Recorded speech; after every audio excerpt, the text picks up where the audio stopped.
마가복음 12장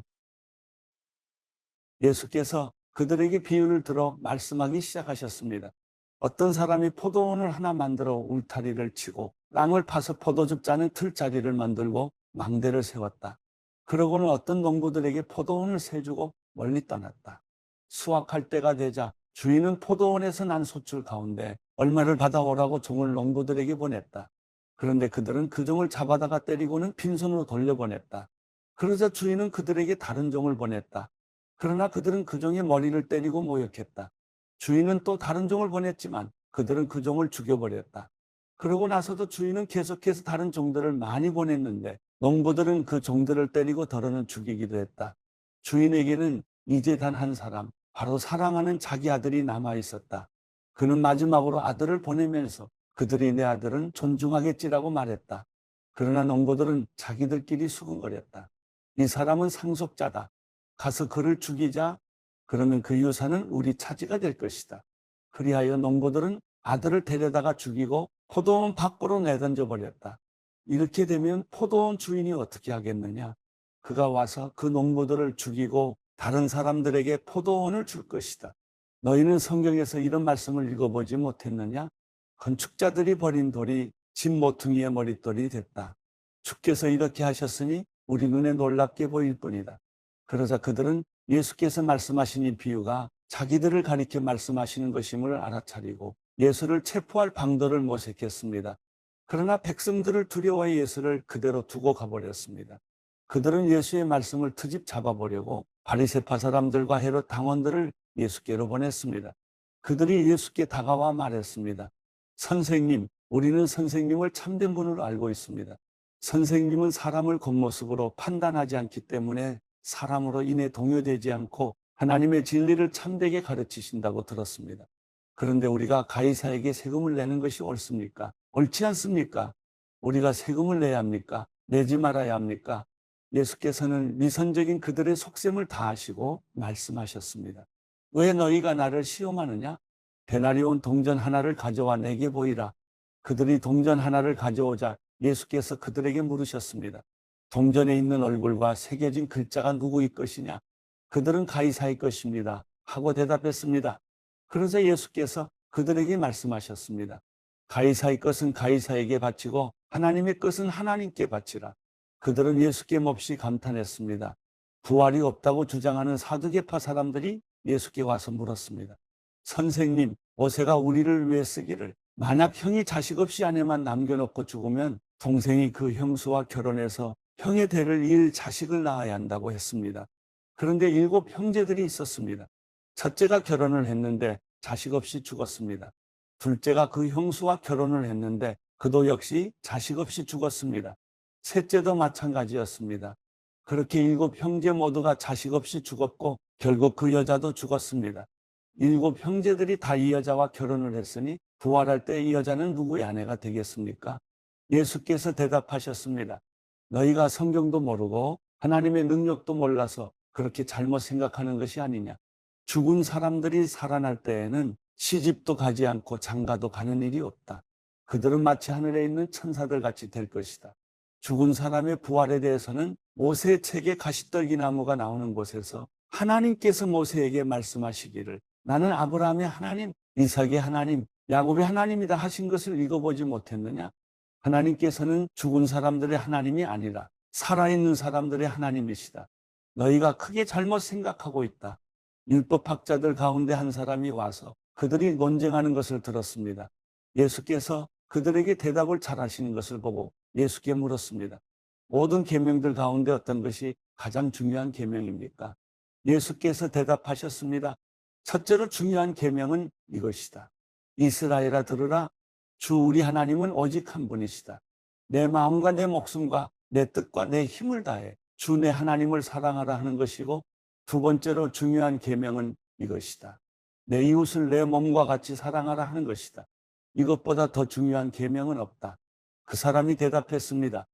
선생님, 옳은 말씀입니다. 하나님은 오직 한 분이시고 하나님 한 분 외에는 다른 신이 없다는 말씀이 옳습니다. 온 마음과 모든 지혜와 온 힘을 다해 하나님을 사랑하는 것과 이웃을 자기 몸같이 사랑하는 것이 모든 번제물과 희생제물보다 더 중요합니다. 예수께서는 그가 지혜롭게 대답하는 것을 보시고 너는 하나님 나라로부터 멀리 있지 않구나라고 말씀하셨습니다. 그 뒤로는 감히 예수께 더 묻는 사람이 없었습니다. 예수께서 성전에서 가르치시면서 물으셨습니다. 어째서 율법학자들이 그리스도를 다윗의 자손이라고 하느냐? 다윗 자신이 성령으로 감동돼 이렇게 친히 말했다. 주께서 내 주께 말씀하셨다. 내가 내 원수들을 내 발 아래 굴복시킬 때까지 너는 내 오른편에 앉아 있어라. 다윗 자신도 그분을 주라 부르는데 어떻게 그리스도가 다윗의 자손이 될 수 있겠느냐? 많은 사람들이 예수의 말씀을 기쁘게 들었습니다. 예수께서 가르치시면서 말씀하셨습니다. 율법학자들을 조심하여라. 이들은 긴 옷을 입고 다니기를 좋아하고 시장에서 인사받기를 좋아한다. 또 회당에서 높은 자리와 잔치에서 윗자리에 앉기를 좋아한다. 그들은 과부의 집을 삼키고 남에게 보이려고 길게 기도한다. 이런 사람들은 더 큰 심판을 받을 것이다. 예수께서는 성전 헌금함 맞은편에 앉아 사람들이 헌금함에 돈 넣는 것을 보고 계셨습니다. 많은 부자들이 큰 돈을 넣었습니다. 그런데 가난한 과부 한 사람이 다가오더니 냅돈 동전 2개, 곧 한 고드란트를 넣었습니다. 예수께서 제자들을 불러서 말씀하셨습니다. 내가 너희에게 진실로 말한다. 이 가난한 과부가 어느 누구보다 더 많은 헌금을 드렸다. 그들은 모두 풍족한 가운데서 드렸지만 이 여인은 가난한 가운데서도 자신이 가지고 있던 모든 것, 곧 자기 생활비 전부를 드렸다.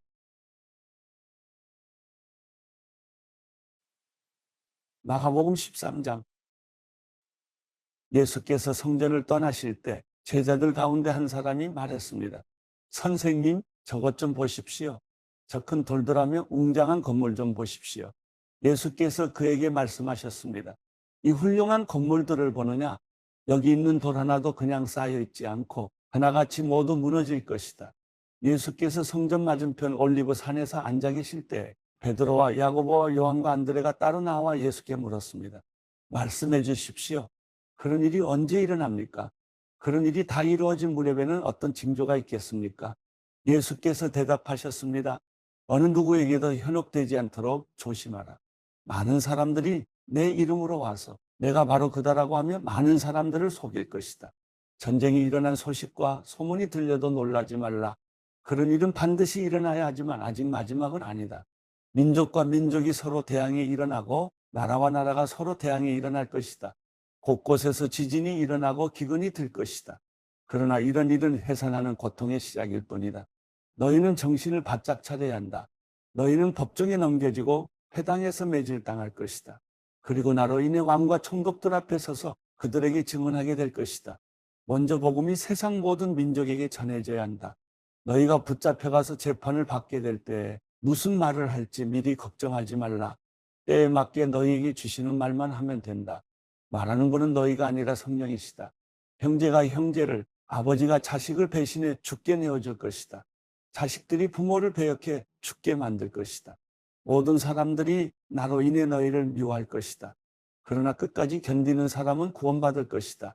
멸망하게 하는 가증한 것이 있어서는 안 될 곳에 서 있는 것을 보면 읽는 사람은 깨달아라. 유대에 있는 사람들은 산으로 도망가라. 자기 집 지붕 위에 있는 사람은 거기서 내려오지 말고 물건을 가지러 집 안으로 들어가지 마라. 들에 있는 사람은 겉옷을 가지러 돌아가지 마라. 임신한 여인들이나 젖 먹이는 어머니들에게는 그날들이 얼마나 끔찍할지 모른다. 이런 일이 겨울에 닥치지 않도록 기도하라.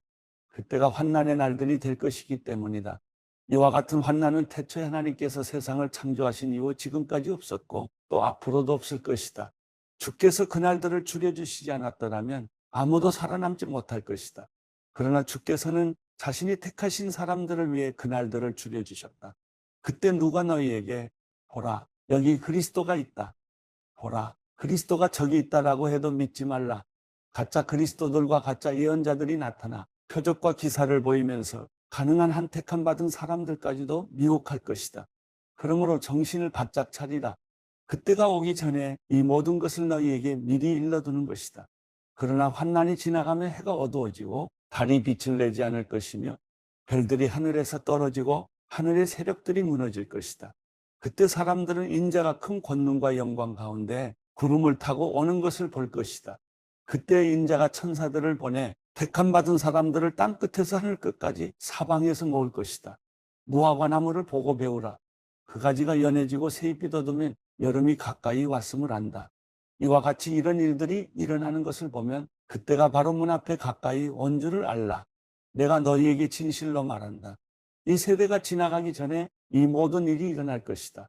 하늘과 땅은 없어질지라도 내가 한 말들은 결코 없어지지 않을 것이다. 그 날짜와 그 시각은 아무도 모른다.